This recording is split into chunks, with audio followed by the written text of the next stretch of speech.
وسلم دائما أبدا على حبيبك خير الخلق كلهم والحبيب الذي ترجى شفاعته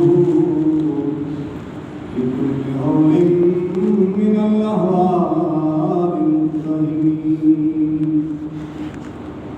جاءت لدعوته الأشجار صادقة تمشي إليه على ساق بلا قدم دیروزدر گستا سرا حمدوتیان خوشنوا کردندنات مصطفیٰ طلبنا بکمالی عمریہ کس ذوق سے گردن نکالی توق سے کہنے اپنے شوق سے کشفت جا بجمالی بلبلیں ہر سو بسو لے کر کے ہر ایک گل کی بو کرتی رہی گفتگو حسنت جمیع خصالی چڑیوں کی سن کر چپ گئے انسان بھلا کیوں چپ رہے چڑیوں کی سن کر چاہتے انسان بھلا کیوں چپ رہے ناظم اس کو یوں کہے صلو علیہ وآلہ اللہم صلی وسلم وبارک علی سیدنا ومولانا محمد وعلى آلہ وصحبہ وما تحب وترضى عدد ما تحب وترضى بزرگان محترم خصوصاً برادران اہل سنت والجماعت اللہ رب العزت کا ہم جتنا بھی شکر ادا کریں سچی اور حقیقی بات یہی ہے کہ ہم یہ شکر ادا نہیں ہو سکتا اس کریم اور مہربان ہستی نے ہمیں ہماری اس فانی عارضی ختم ہو جانے والی اس مختصر سی زندگی میں ایک مرتبہ پھر اپنی یاد بندگی اور عبادت کے لیے فریضہ جمعہ کی ادائیگی کے لیے اپنے گھر میں اپنی بارگاہ میں یعنی مسجد میں حاضری کی سعادت بخشی ہے اور ہمیں مہلت دی ہے کہ ہم اپنے گناہوں کی معافی مانگ لیں آخرت کے بازار کی کچھ کرنسی اکٹھی کر لیں کچھ نیکیاں کر لیں اللہ رب العزت اسے اپنی بارگاہ میں قبول فرمائے اسلامی سال جو ہجرت سے موسوم ہے 1443ویں سال کے ماہ محترم شعبان المعظم کی آج 14 تاریخ آنے والی رات جو شعبان کی 15ویں رات ہے یوں تو ہر مہینے کی 15ویں رات آتی ہے لیکن جس طرح رمضان المبارک میں آخری اشرے کی تار راتوں میں لیلۃ القدر ہوتی ہے ایسے شعبان کی 15ویں رات کو شب برات کہا جاتا ہے برات بری ہونے سے ایک روایت کا مفہوم ہے اس رات میں اللہ رب العزت بنو کلب کی بکریوں کے بالوں سے زیادہ گناہگاروں کے گناہوں کو معاف کرنا ایک بکری کے بال کوئی گن نہیں سکتا پھر ایک ریوڑ ہو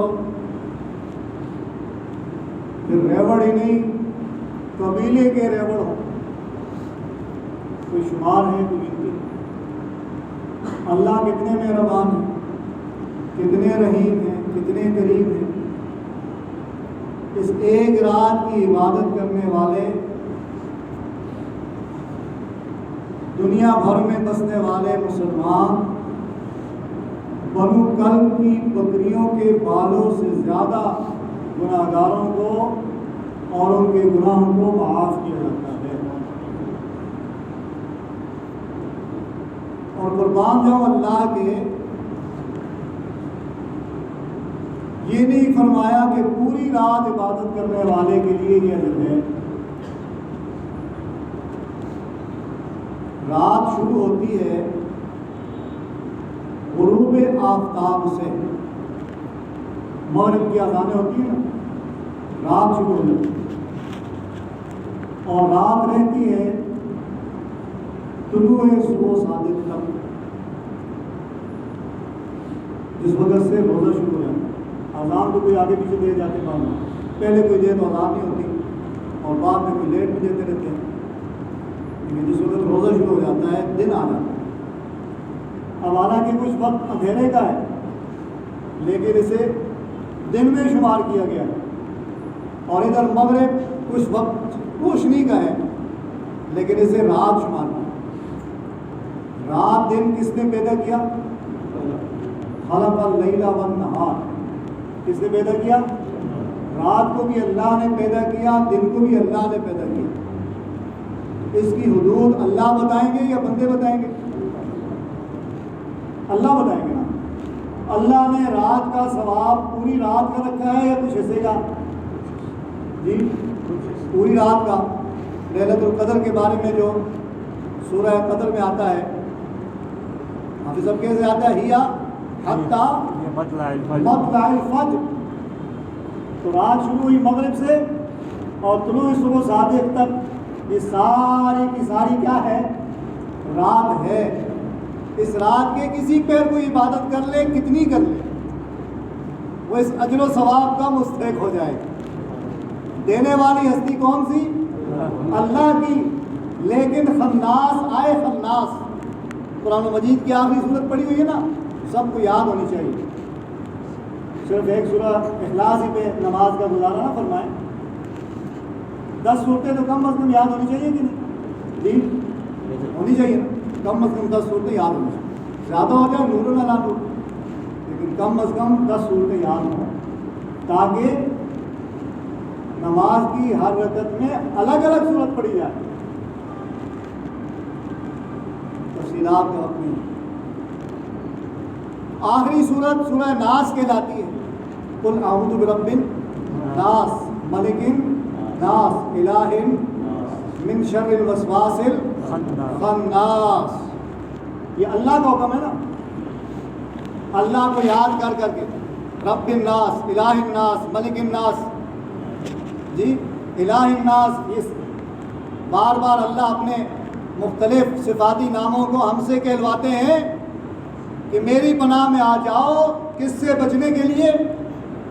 جی شر الوسواس الخناس، خناس کے وسوسے سے بچنے کے لیے۔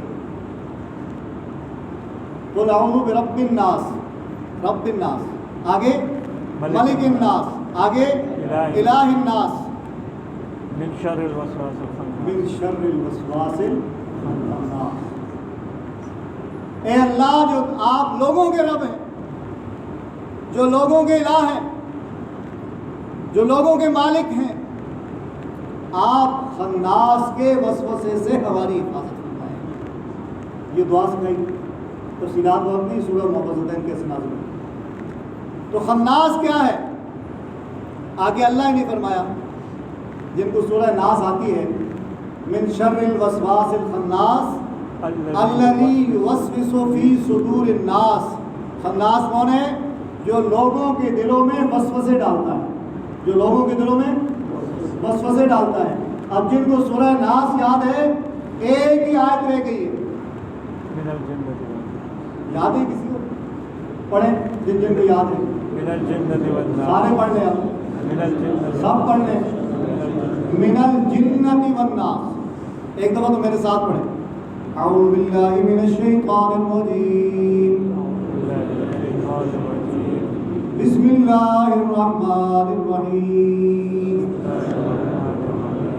قل اعوذ قل اعوذ برب الناس برب الناس ملك الناس ملك الناس إله الناس الناس من شر الوسواس الخناس من شر الوسواس الخناس الذي يوسوس في صدور الناس الذي يوسوس في صدور الناس من الجنة والناس. من الجنة والناس. یہ اللہ نے تعارف کروایا. یہ اب آپ جن کو یاد ہے ان کی دہرائی ہو گئی، اور جن کو پہلے سے یاد نہیں آج پہلا سبق ہو. ٹھیک ہے، تیار ہے اس کے لیے کہ نہیں؟ یاد کرنا مشکل ہے؟ کوئی مشکل نہیں. اب تو مجھے امید ہے کہ آپ سب کو یاد ہو. تو آخر میں اللہ نے اس خناس کا تعارف کروایا، من الجنت والناس، وہ جنوں سے بھی ہے اور انسانوں سے بھی. انسانوں سے بھی ہے. اب میں اس خناس کا تعارف اس رات کے حوالے سے کرانے لگا ہوں. وہ کیا کہتے ہیں؟ وہ جی چمک جی ہوسی راتی وہ جس پا کی تھی تو اس رات پا کی تھی. سنا ہوگا آپ نے، شرمائے نہیں، سیدھی سیدھی بات میں بھی عرض کیا کرتا ہوں، آپ بھی سیدھی سیدھی بات سنیں. کہتے ہیں کہ نہیں؟ اور چمک جس پا کی تھی اس رات پا کی تھی. اللہ کے بندوں، رب نے مغرب سے لے کر صبح تک کے لیے وقت دیا. رب نے کب تک کے لیے وقت دیا؟ پوری رات. رب نے کتنی دی؟ پوری رات. اور خناس آئے چاہے وہ جنوں سے ہو یا انسانوں سے، ہمیں اس سے غرض نہیں. اللہ نے کہا اس سے پناہ مانگو. جو وسوسہ ڈالتا ہے اس نے اس رات کو ایک چمک میں محدود کر دیا، رب کی رحمت کو محدود کر دیا. وسوسہ ڈال دیا کہ نہیں؟ وہ ساری رات میں تو عبادت کرتا رہا، مجھے تو چمک نظر نہیں آئی. اس نے کہا جس وقت تو پیشاب کرنے گیا تھا نا اس وقت چمک میں نے دیکھ لی تھی. ہاں جی، جو غریب ساری رات کھڑا رہا اسے رات نہیں ملی، اور جس نے چمک دیکھ لی اسے رات مل گئی. انا للہ و انا الیہ. رب کے ساتھ مذاق نہیں، رب کے ساتھ مذاق نہیں، خود اپنے ساتھ مذاق. دین کے ساتھ مذاق کرنے والا وہ کسی اور کو دھوکہ نہیں دے رہا، وہ کسی اور کے ساتھ مذاق نہیں کر رہا، وہ کسی اور کا نقصان نہیں کر رہا، وہ سراسر اپنا نقصان کر رہا ہے. خود بھی ڈوب رہا ہے اور اپنے ماننے والوں کو بھی ڈبو رہا ہے. ایسے لوگوں کے پیچھے نہیں جانا. رب نے ساری رات دی. ہاں، نور و نالا نور ہے، کوئی ساری رات عبادت کر سکے، لیکن کوئی چند لمحے عبادت کر لے، اخلاص کے ساتھ کر لے، شرائط کے ساتھ کر لے. ہاں شرائط ہیں، دنیا والے بھی شرائط رکھتے ہیں کہ نہیں؟ رکھتے ہیں کہ نہیں؟ رب کا دربار تو بہت اونچا دربار ہے، وہ تو احکم الحاکمین کا دربار ہے، وہ تو معمولی دربار ہے. اس رات بنو کلب کی بکریوں کے بالوں سے زیادہ گناہگاروں کے گناہ، جو خود بخشوانا چاہے، جو معافی طلب کرے اللہ سے، اللہ کی رحمت کا دریا بہ رہا ہے، وہ بخشش ہو جائے گی. لیکن یہ بتایا کس نے ہمیں؟ آقائے دو جہاں، رحمت کائنات، امام الانبیاء والمرسلین، خاتم الانبیاء والمرسلین، نبی الانبیاء والمرسلین، جانے دو عالم، روح دو عالم، حضرت محمد الرسول اللہ صلی اللہ تعالیٰ علیہ وسلم نے ہمیں یہ بتایا. آپ کے بتانے پہ مان دیں گے نہیں؟ جی آپ ہی نے کچھ اور بھی بتایا. جس پاک ہستی کی نورانی زبان سے ہمیں یہ علم ہوا، اس روایت کا مفہوم ہے بنو کلب کی بکریوں کے بالوں سے زیادہ گناہگاروں کے گناہ اللہ اس رات معاف فرماتے ہیں. آگے فرما لیکن کچھ لوگ محروم رہ جاتے ہیں. کچھ لوگ اس رات بھی عبادت کرنے کے باوجود، بخشش کے لیے دعا کے لیے ہاتھ اٹھانے کے باوجود، جھولیاں پھیلانے کے باوجود، دامن پھیلانے کے باوجود، سجدوں میں گر کے گر گڑانے کے باوجود، رحمت للعالمین میرے اور آپ کے آقا مولا رحمت کائنات صلی اللہ تعالیٰ علیہ وسلم کے پاک ارشاد کا مفہوم یہ ہے، فرمایا اس رات بھی کچھ لوگ اللہ کی رحمت سے محروم رہ جاتے ہیں. وہ بدنصیب کون ہیں؟ سب سے پہلے وہ جو شرک کرنے والے، جو اللہ کی ذات اور صفات میں کسی کو شریک کرتے ہیں، وہ اس رات کی رحمت سے محروم رہ جاتے ہیں. اگلا بدنصیب طبقہ والدین کا نافرمان، دن کو ماں کو گالیاں، باپ کو دھکے، اور رات سجدے میں رب کو منانا کی کوشش کرے، ایسا ممکن نہیں ہے۔ آقا کا پاک ارشاد ہے رضا رب رضا الوالد، والد کی رضا میں رب کی رضا ہے، اور والد کی ناراضگی میں رب کی ناراضگی ہے۔ والد کے ساتھ والدہ بھی موجود ہے۔ والدین کا نافرمان اس عظیم رات کی رحمت سے محروم ہے۔ سنیے آگے، فرمایا آپ کے پاک ارشاد کا مفہوم یہ ہے، قطع رحمی کرنے والا،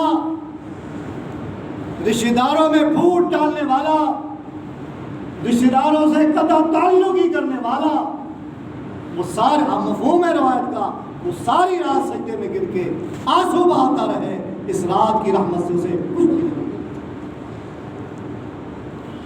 شریعت نے ہمیں کیا سکھایا؟ اللہ کی ذات اور صفات میں کسی کو شریک مت کرو، والدین کی نافرمانی مت کرو، رشتہ داروں سے قطع تعلق ہی مت کرو۔ تفصیلات کا وقت نہیں، آنے والی رات وہ عظیم رات ہے، اللہ مجھے اور آپ کو اس سے حصہ لینے کی توفیق دے۔ شریعت نے کوئی خاص عبادت متعین نہیں کی، یاد رکھیں۔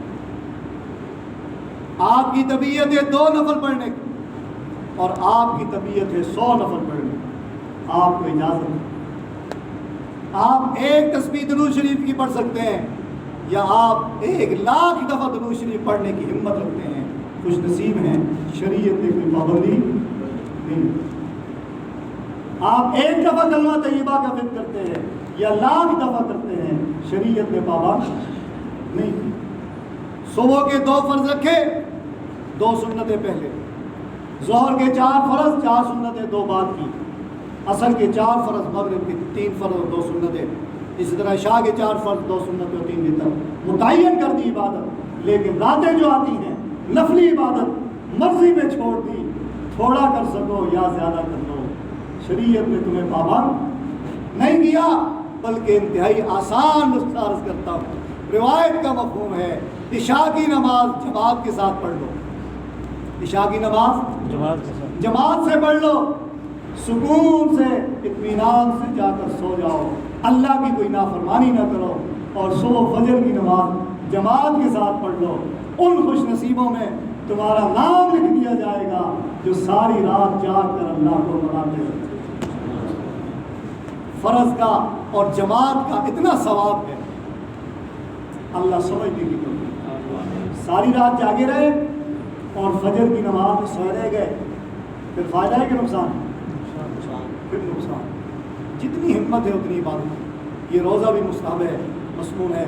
اللہ مجھے اور آپ کو عمل کی توفیق